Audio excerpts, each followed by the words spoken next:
Anne, thank you so much. And Niklas, thank you so much for joining us from Gulliksson. We are very honored that you are here. And we are keenly looking forward to this very interesting topic, which startups probably don't think about a lot, even companies. So we want them to think about this deeply because it affects their competitive positioning going forward. But before we go there, let's talk about you. So if we could have a quick introduction from you, Anne, if we can start with you, and then Niklas, and then generally also about Gulliksson as an organization. Yeah, thank you, Naimul, for having us here. We are very happy to be here. My name is Anne-Gwendolin Geismar. I work at the law firm Gulliksson, where I'm also a partner. I'm a lawyer here, both admitted to the Swedish and the German bar. Due to my German background, my interest for trademark laws arose quite early. I remember that when I started my law career in law firm in Germany many years ago, it was one of my favorite tasks to draft commercial agreements and their license agreements for one of our clients that had an impressive trademark portfolio. And a fun fact, this client was active in the cereals industry. So we used to have tons of cereals in the office, and I love cereals. But until today, it's drafting, negotiating, reviewing commercial contracts, especially license agreements, is still one of my preferred job tasks today. But I also work, of course, with trademarks and copyright, data protection, GDPR, and even labor law. Wow, impressive portfolio, tapping into so many different areas. Very impressive. Thank you, Anne, for a quick introduction. Niklas, over to you. Yeah, my name is Niklas Sandell. I work as a lawyer and a specialist counsel at Gulliksson, and I've been working with trademarks for many years. I have basically looking into both small and larger companies' trademark portfolios and helping them from sort of inception of an idea or a name all the way through to registration and watching the trademark portfolio grow. And fun fact about me, when Anna said her interest in trademarks started early, I think I can probably top that because my interest in trademarks started when I was maybe 9 or 10 years old. And I was watching an old movie called Coming to America with Eddie Murphy, where he starts working at a fast food chain called McDowell's, which is basically copying McDonald's in every sense. They have like the Golden Arches, they have a hamburger called the Big Mick, and everything is basically a copy. So yeah, my interest in trademarks started very early. Very interesting, and I'm very curious. Maybe that's not a question, but more like a thinking. How did they get away with it if it was so much similar, like Big Mac and all that? But very interesting to know that you started thinking like that so early. Let's hear a little bit about Gulliksson, Sure. how you guys operate. Yeah. So Gulliksson is one of the foremost or leading law firms when it comes to intellectual property and trademarks, being one of the sub areas in intellectual property. But we also do a lot of business law in general. So we have, I think, 60 people working at our different offices. We have an office here in Stockholm, where both Anne and me are. Our head office in Malmö, one in Lund, and one in Gothenburg. And all of these different people work either with intellectual property or a little bit broader when it comes to business law. So, for example, Anna, as you mentioned, had a lot of different areas that she works with, whereas, for example, myself work almost exclusively with trademarks and intellectual property. But I also have a fairly large insolvency group and general business law. And I think we're actually celebrating 50 years as a law firm next year. So next year. So we've been around for a while. Okay. That's great to know. I think these milestones are very significant. We recently have Connect Darken. Typically, we hold that event in the West region. So this was our 25th year celebration. So I think 50 years is even bigger mark. So for the local ecosystem. But we've been talking a little bit about trademarks. So let's go a little bit in the background. and see and get your opinion on what is a trademark and why is it important for businesses. If we can start there. Sure. So I think if we sort of step way back to what a trademark is, I think most people sort of realize that it's a name or a brand or an image or a symbol or something that sort of connects a product with a certain company. But a trademark can also be a lot of other things. You sort of have like audible trademarks or smelling trademarks or something that can connect something to something else. But I also think it's important to, so when you sort of realize what a trademark is, it's actually a badge of origin. It's something that you can say, you can pick up the product without actually looking at the back of it and seeing, okay, this is the actual company that's producing it. Just by looking at the mark itself, you can sort of say, okay, it's connected to this specific origin, to this specific company or organization.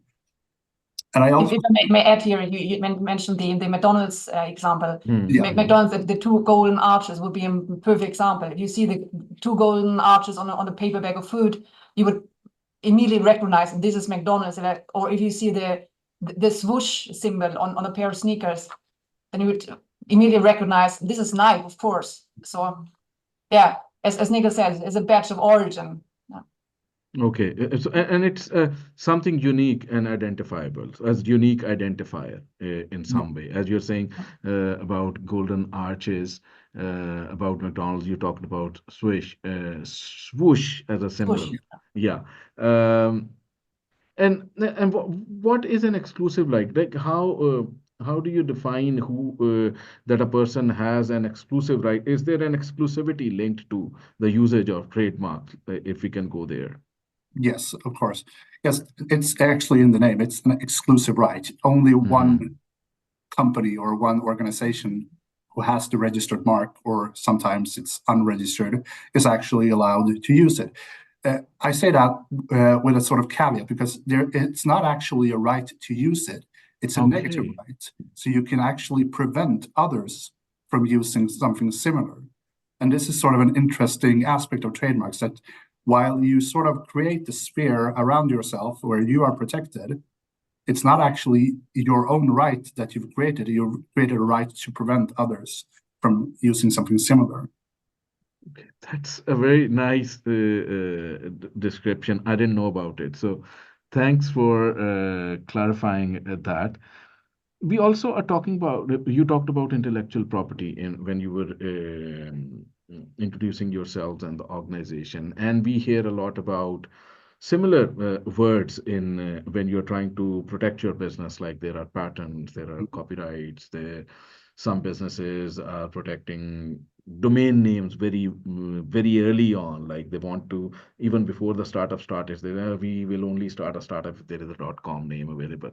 So what are the similarities or differences between these concepts, and and what positioning that trademarks have in particular in this cluster? Yeah, there of course there are other intellectual property rights besides trademarks. And trademark, as Niklas said, is a badge of origin, a name, symbol, or other distinct element that shows that this product comes from a certain company. Then we have like intellectual property rights such as patents. Patents protect inventions that have novelty. That means that are new and that are not obvious. That have a so-called inventive step. And which are industrially applicable. So they must solve a problem using technology. We have designs. Designs protect the look of a product, the unique outer appearance that distinguishes just this product from prior designs. Okay. And copyrights, for instance, copyright protect artistic creations. That can be books, can be piece of art, paintings, photographies, but even software. Okay. Yeah, and then domain names aren't considered as automatically as intellectual property. As domain names are addresses to a website, registered through domain registrars. They are registered on a first come, first served basis, actually. Okay. Okay, so trademarks play a significant role in a wider layer of protection of business, which there are other things, as you said, design, you talked about patents, you talked about copyrights. Great. Is this so what is the term of a trademark, like the length of a trademark? Is it a perpetual right? Is there some, like, how long can you be protected with a trademark? Yeah, that's an interesting aspect specifically regarding trademarks, because all of these other intellectual property rights that we talked about, that Anna mentioned, they're sort of limited in some way in terms of their scope in time. So, for example, patents is maybe 20 years, and copyrights is 75 years after the death of the creator. And so trademarks, on the other hand, can actually exist forever, technically. So you basically have, from the time that you apply for a trademark, then you have a period of 10 years. And after those 10 years have been, when they are up, you have to renew the trademark. But as long as you continue to renew every 10 years, the trademark can actually exist forever. I think the oldest trademark right now is almost 150 years old, which is a sort of small red triangle for a beer in the United States. So yeah, as long as you continue to pay the renewal fees and keep the trademarks going and using it and showing genuine use of the mark, it can exist forever. Okay, 150 years. Wow. Yeah. But let's talk about some other examples. We referred to McDonald's very early on in our discussion. Yeah. We talked about Swoosh. What are some examples that come to your mind in terms of brands? And then we can go a little bit deeper into why brands kind of go after trademarks. But first, like, any significant examples of brands which have done their trademarks well, their strategy well, when it comes to this side of business? I think there are lots of businesses, Microsoft, Google, Apple, Coca-Cola. These are just a few examples of companies that really, very successful in enforcing their rights to build a strong brand. I think it sort of says something that the biggest trademarks also go hand in hand with the biggest companies, because there is such a large focus on trademarks.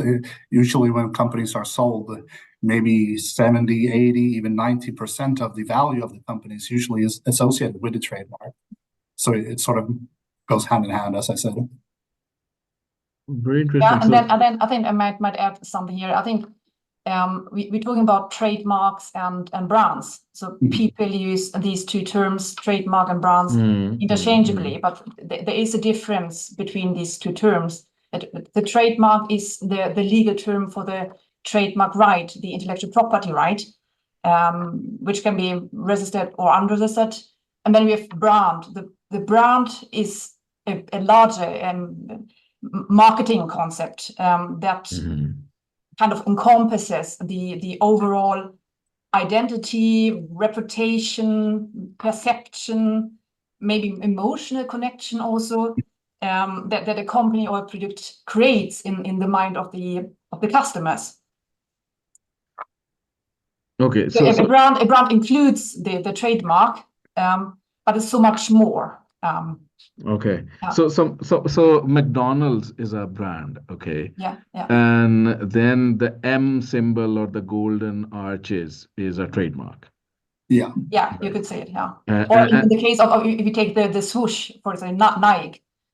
Say Nike, the swoosh symbol is the trademark, but Nike represents so much more. As in my eyes, Nike stands for athleticism, performance, innovation. Yeah, and then what is just do it? Is that a trademark or is that a copyright or what? In Nike's case, for example, the just do it line, which they used to use a lot, but I now see a lot swoosh only. Yeah, and swoosh is integrated well in their shoes as well. Like if you take their Like sometimes there are shoes with the swoosh all the way through the entire shoe. So I don't know Yeah. that So that that's an interesting question because if we're talking about McDonald's, they have like, I'm loving it and just do it for Nike. All of exactly. these are what's called slogans. And Okay. slogans can actually be trademarked as long as they have a sufficient amount of distinctiveness in them. So usually when we're talking about slogans, they sort of lack that distinctiveness that is required for a trademark. But on the other Mhm. hand, if you use it a lot, if you use it for a long time and perhaps sort of fill it with more distinctiveness through use, then it may actually become a trademark over time as well.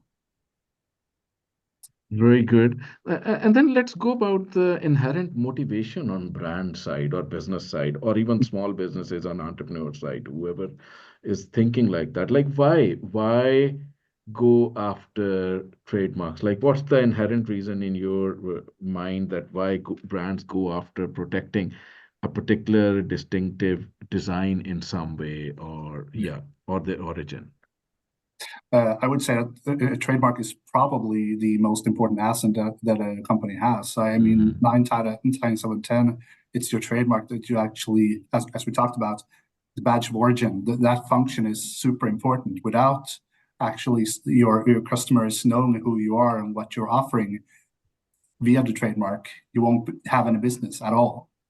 So it's never a bad idea or never a bad investment to register your trademark because, as we talked about with the negative right, it's sort of the two sides of the same coin there. But you both have the right to prevent others, so you sort of keep a sphere around yourself or you're protected. Hmm.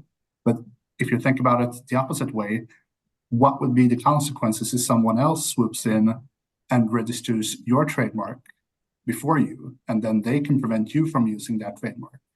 That would be a disaster in my world. Okay. Yeah, Okay. so we see that time and time again. Some maybe you haven't focused on trademarks. Maybe you think, well, we're going to focus on staffing or developing our product more, and then maybe 1 year later, 2 year later, someone else comes in, registers something that's similar, and then you have to start over because you sort of reach a tipping point where using the trademark or the name that you've chosen, it will become more costly to go back to the drawing board and start with something new than it would be to register the mark and continue on your journey with that mark. Okay. So, how do we know that we have a good trademark? Is there a way, like, is it an inherent gut or creative decision at the at the brand side, or how do you know that you have a distinctive enough concept to have a trademark around your brand? Yeah, that's a good question as well. Because when we're talking about trademarks, we have a sort of sliding scale from Mhm. distinctive to descriptive. And Okay. you want to be on this side where something is distinctive and not descriptive. Because while there is an inherent sort of pull from people to always go to a name that is somewhat descriptive, because you think, oh, out of a marketing perspective, we want our audience or our consumers to sort of understand what we're doing via the trademark. That's actually wrong when it comes to the legal side of things, because it's much better to create a name that's completely unique, or at least as is on the right side of being distinctive. Because in order to register a trademark, it has to have a certain degree of distinctiveness. If it doesn't, it's considered descriptive or generic, and it won't be able to be Okay. registered. And even if you sort of skim the line and get it registered, even if it has a low degree of distinctiveness, the scope of protection is going to be so small because, well, everyone else will have a right to sort of use something that is too generic or descriptive. Got it. Got it. For our community here, feel free to raise your questions. Shivan, I see your question. We'll shortly bring it in as we proceed through our talk. So we'll try to bring in your questions. We'll not wait till then end Q&A. So please keep posting the question, and as the question topic becomes relevant, we'll slide it in our discussion. Um, Thank you, Anne and Niklas, so far into establishing a general background context of how trademarks work, what are trademarks, what are brands, and the difference between brand and a trademark, and how brands go about using trademarks. How about the process of registration? How do you actually go about, if you can talk about to our community about that, like what are the steps involved in actually going ahead and filing an application or proceeding with a trademark in the real sense? Yeah, sure. Well, the application process sort of depends on which trademark system you're using, because there are quite a few ones. We have the national ones, which are tied to each specific country, and then we have regional ones. Okay. For example, in the EU or Benelux, for example. And then we also have a international trademark system, which can basically go to every specific country in the world, or more or less. But, so it's national, regional, and global, you said? Yeah, international, the last one. Okay. And all of these are handled by different trademark offices around the world. So, for example, here in Sweden, we have the Patent- och Registreringsverket, PRV. And in the EU, we have the European Trademark Office. And on the international side, we have the World Intellectual Property Organization down in Switzerland. So all of these are fairly similar in that you have a sort of application process that starts by applying for a trademark, where you sort of specify which mark, which name or symbol or whatever it is that you want to register as a trademark is applied for specific goods and services. And I think we're probably going to talk a little bit more about trademark classes and goods and services later. So I'll just mention it briefly here. But once you file that application, it goes through a examination at the different offices. And after the mark has been examined, where they either find it admissible or not admissible, then it probably gets to the publication stage, where the trademark is published in the so-called Trademark Gazette, which is basically a fancy way of saying that it becomes public knowledge to everyone. It's sort of announced to everyone that this trademark has been applied for. And from the publication, then there's an opposition period, where if someone else believes that they have a similar mark for similar goods and services, they can oppose and say, no, you can't register this because our mark is already registered and it's too similar. And if there's no opposition, or if there's an opposition and you manage to show that the opposition was unfounded, well, it goes all the way through to registration. So that's the basic outline of the registration process. You mentioned a very interesting point when you were saying, like, when we were talking about brands, and then you say, imagine somebody registers before you. Yeah. Like, let's take that use case that you're running a business, but the competition went ahead. Somebody in the competition went ahead and did that.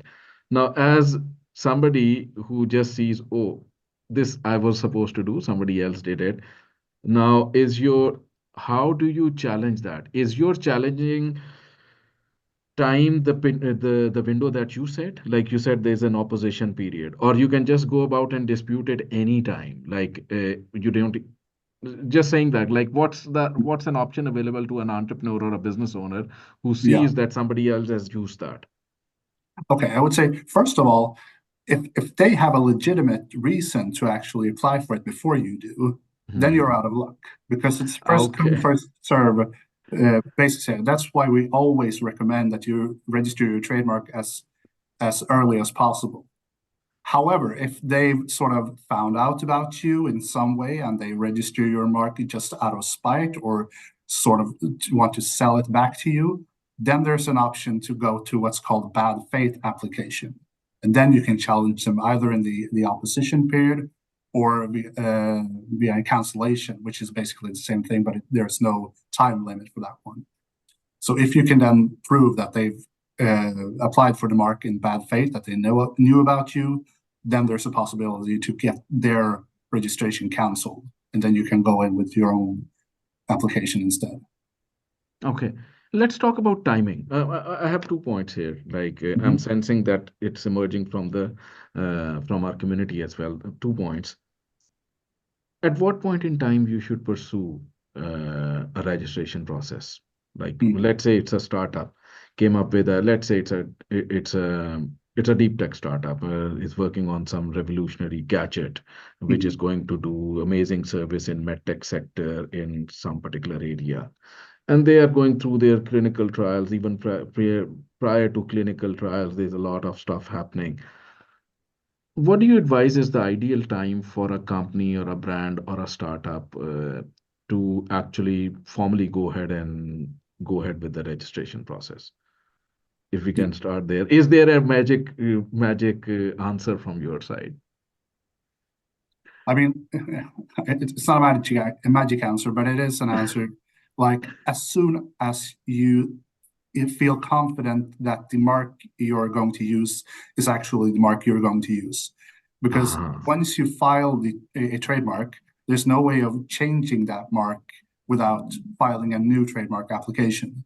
So I was tempted to say as soon as possible, but you sort of have to think about, okay, is this logotype or this word mark, are we actually going to use it long term? Because once you filed it, there's no going back and changing it. Then you have to file a completely new application, which will basically mean that you have doubled your cost for that trademark. So it's better to sort of really decide this is the one we're going for. And if we're talking about, for example, a logotype, well, of course, it can change over time. Of course, maybe in a couple of years, you've decided, well, we don't like this color or we don't like this overall design. We're going to change it. Well, that's fine. That happens. But specifically when it comes to trademarks, word marks, I would say, really think about, is this the one we're going for? And then as early as possible. I think, Niklas, you talk about like kind of original trademarks, like buying insurance for a company. It's a kind of a guarantee that you have the right to use the mark and also to market it. That's even more important. Yeah. And also, I would say that since it usually takes a little bit of time to actually get a trademark registration, you shouldn't feel like, well, we'll just register it and we'll get it in 2 or 3 months. So we're usually talking about maybe a year, 6 months if you're really, really lucky. But sometimes if you're going to different countries, maybe a year and a half. So it's usually better to apply before you're even in a specific country or even before you have business in the specific country. Because once you're there, you have that risk of someone else swooping in and claiming your trademark before yourself. Because as I think we mentioned, that trademarks are also territorial, that they're tied to specific countries or regions. So even if you have a trademark registration, for example, in Sweden or the EU, well, if you don't have it in the UK or the US, it's fair game for someone else to swoop in and take it there. So you have to sort of think a couple of years ahead. And that's a very important point. So let's say you created a trademark M for a company, let's say, written in a very distinctive way with some mascot or something. You protected it in PRV, through PRV in Sweden. Few months later, somebody in UK exactly copies that. You have no way of disputing if it's registered in Sweden, or does that still give you some right to go and dispute it in UK? And just trying to understand, like, how difficult it is if you are not protected in that particular geography where it's misused. Yeah. Well, it sort of all comes down to, can you prove that the person who registered it in the other country did that in bad faith? Great. I mean, yeah. So the what's it called? The onus, who has to actually show that the mark has been registered in bad faith, that ends up on the one claiming it as a first step. And then when you sort of go beyond a certain degree of likelihood that the mark is, then it sort of flips and it becomes the one who has registered it who has to show that they didn't file it in bad faith. But the starting point is the one who actually claims that it was registered in bad faith. Okay, very interesting point. I'll start taking some of the questions because they are now becoming relevant, and I'll mix my question of the region side. So Gary has a question, is a trademark valid globally or must it be registered by regions you are selling to, example, Europe and Sweden? Yeah, so I think they are territorial. You have to register in each specific country or region. So for example, we almost always recommend that you, for example, as a Swedish company, you start off either by going to Sweden first and the EU second, or that you go to the EU right away, because then you'll get Sweden as a package deal. But then you have to actually go to each specific country. And just because we talked about like UK as an example, as UK isn't in the EU anymore, of course, you would need to go to via an international application and designate the UK who would like to have protection just this specific country. Okay.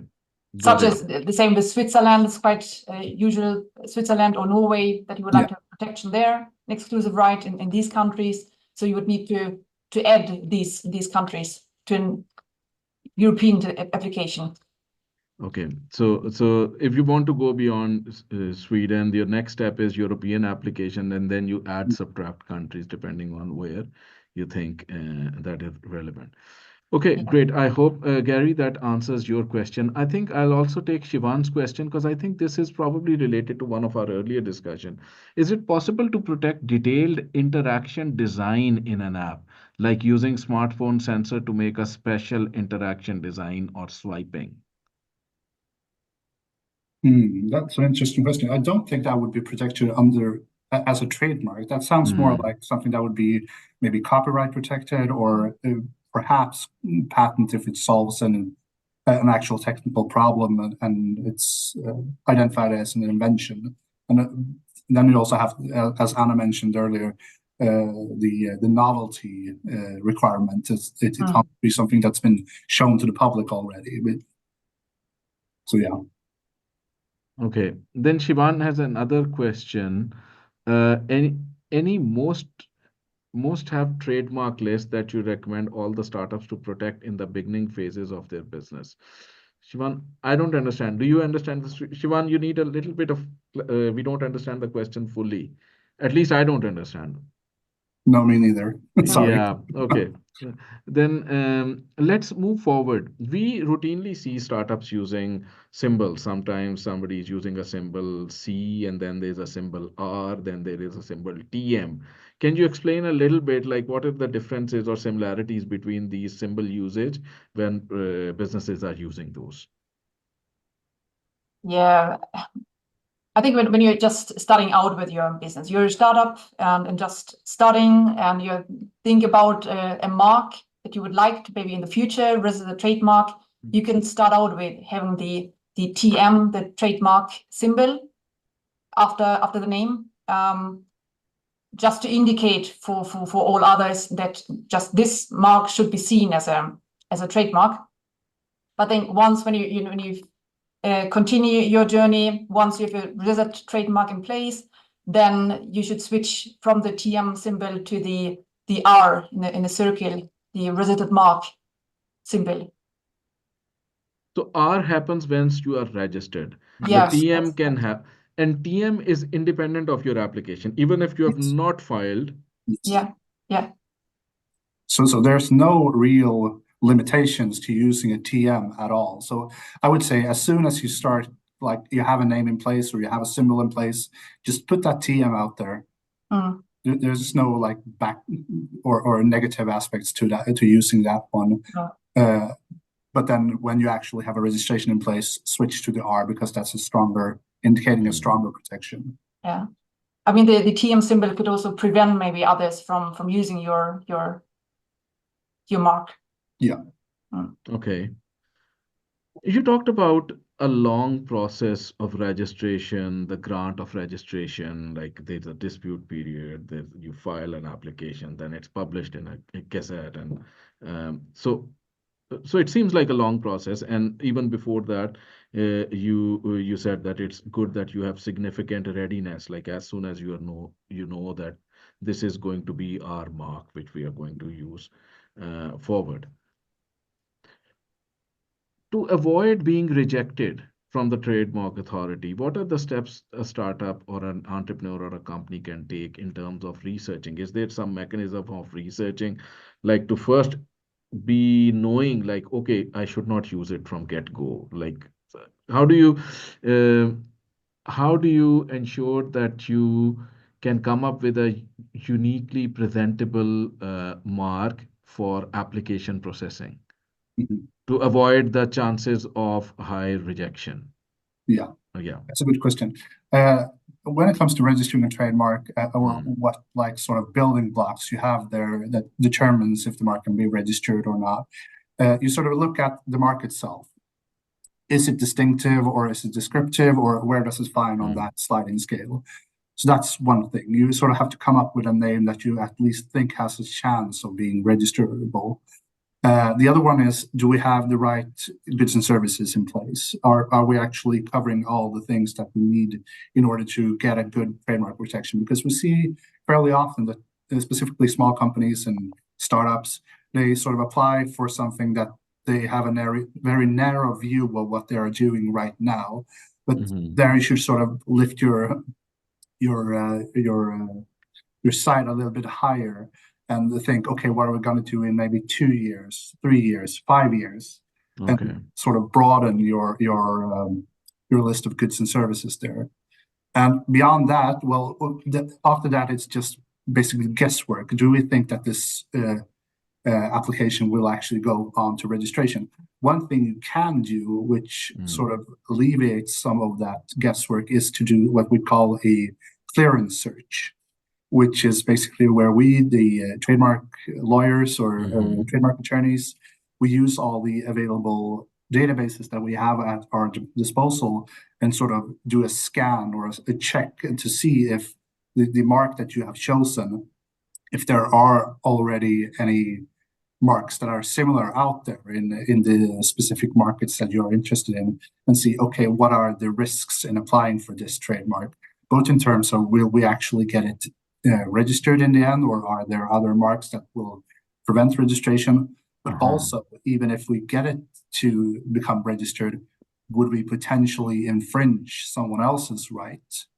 So both of these questions are very relevant, because even if you get a registration, you don't want to end up in a situation where maybe a couple of years down the line, you're infringing a large company in, for example, the US or China or whatever, because that's probably going to be a bad situation.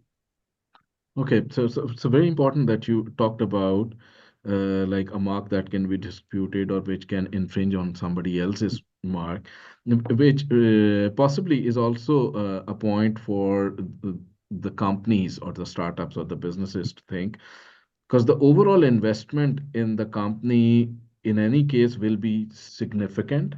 And if you get some sort of an infringement claim or dispute claim, it could kind of take a lot of, how would you say, power out of what you have built over the years, if that happens. So really good to know that.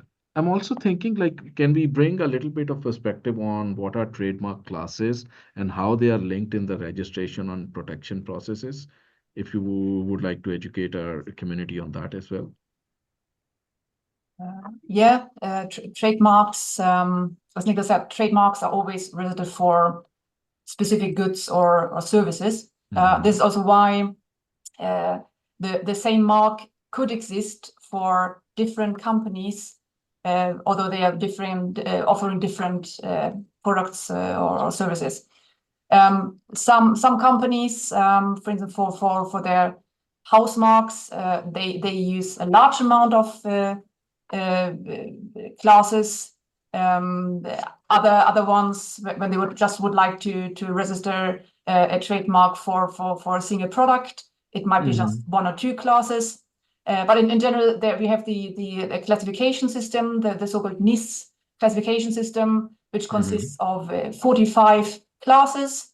All these classes belong to bigger families. The first 34 classes are for goods, and classes 35 to 45 are for services.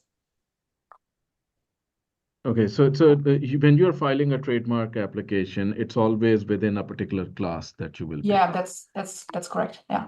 And again, I'll go back to the very simple question, like when we talked about if you're registered in Sweden versus somebody picks up something almost identical in UK, and then can you protect? So let's say you are in class X when you filed for your trademark, but there is somebody else who comes in with almost identical in class Y. And so is it the same logic? Like where is the burden of proof and all? How would that happen? Yeah. So basically, it sort of depends on the actual goods and services in those specific classes.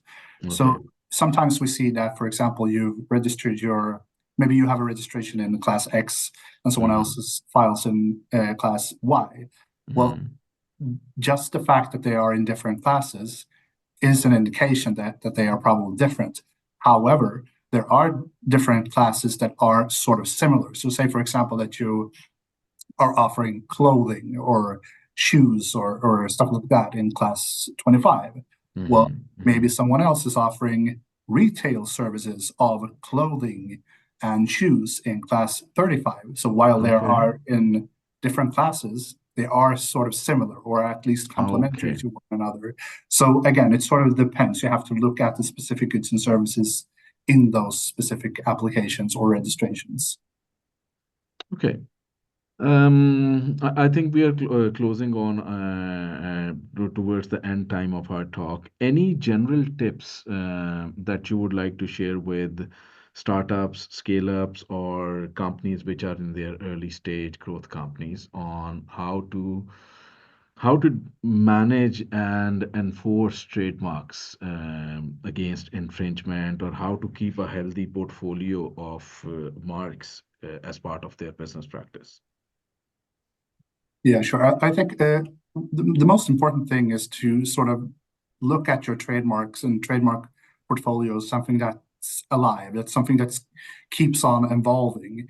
Maybe you start off with one word mark or one figurative mark or logotype, but then maybe in 2 years or 3 years, you've sort of expanded. Maybe you have different products that need different trademarks. And this is something that's sort of always expanding, and maybe in 10 years you feel like, okay, this mark should be renewed because it's one of our house marks or one of our most important products, but maybe this one isn't as important anymore. You should probably let that one go. So sort of not be rigid when it comes to what trademarks you want to focus on. As we mentioned earlier, trademarks is sort of like an insurance because you can create a sphere of protection around yourself, but also prevent others from swooping in and taking your trademark. But this shouldn't be something that you sort of look at once and then forget about it. Okay, so this should be something that you continuously work on and that you continuously also sort of actually have to spend a little bit of money on, because otherwise you're going to be left in the dust. Okay. Very good point. So it's a live asset for a business and needs to be treated like that. I'm taking a couple of questions here. So Gary, I've seen on PRB that starting costs are approximately 3,000 upward, and if we are selling globally, costs will add up. Are there soft grants to help startups? From my knowledge, there could be two things, Gary, that you could look after. Go to Almi's website. Almi is Sweden's largest supporter of startups when it comes to early stage loans and funding. They have something called Verifieringsmedel. So maybe that some part of that portion of a grant can be used. They also have innovation loans. Maybe that is one thing. Secondly, there are innovationschecker or innovation checks available regionally as well. I know Sting in Stockholm distributes them, but you need to go to CISP website, SISP, SP website. That's where you'll find information on innovations checks, where you can see if you can do something there. Then I'm taking Kave's question before I turn to one more question from your side, which is more general.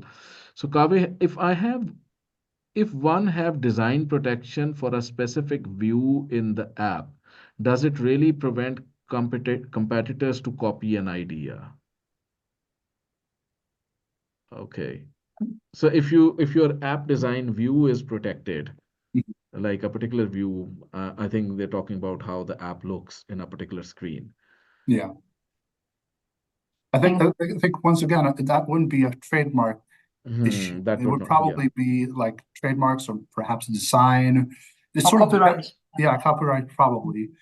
So and copyright is interesting because it's not in most countries something that you register. It's something that actually just Exists. exists Uh-huh. as you create it. Whereas trademarks is usually registered. There is also an unregistered right, but that's a sort of a beast of its own. Okay. Yeah. Then my concluding question here would be, how can a company get in touch with you, and what initial help your organization can provide? Like somebody starting on with their trademark journey, what's their first step in getting in touch with you? What kind of help or services you provide early on for the companies which are just starting out? Like, is it that you recommend some search initially? How does that go about? Maybe you can explain that process a little bit, how that Yeah, goes. sure. And you can generally also explain about the overall umbrella of intellectual property there, if just to make it more relevant. Yeah, sure. So we are a full service firm when it comes to intellectual property. So basically, we would have a meeting with the client and discuss what actual, if we're talking about trademarks or copyright protection, or maybe even patents, or any of these things could be relevant. But when it comes to specifically to trademarks, I would say that we will actually more or less go through all of these things that we have talked about today. We probably ask a lot of questions like, what are the actual marks you've been contemplating registering? Do you have a logotype or just a word mark? Which markets would be interesting to you to go to? Are you mainly focusing on Sweden or the EU as a start? Do you see yourself going to Norway or the UK in a couple of years? And then we sort of build from there. What sort of goods and service are you going to offer? And that might be an entire meeting in itself, trying to sort of find out what are you actually offering, how are we going to put that in the legal words that we need in order to file the application. Sometimes it's super easy. If you're going to sell socks and shoes, then that's like, that'll take me a minute. But maybe if you have a super new, interesting technological product, well, that may take some more time and sort of come down to terms with what are you actually going to offer in the legal sense. All right, so it's more like understanding what the company's core business is, to be really clear about, and not the current business, but their view forward as well, because trademarks are about future. Where are they actually going? Is their sourcing strategy going to change from current inbound sourcing from one region to another? Because maybe a protection is needed in that as well.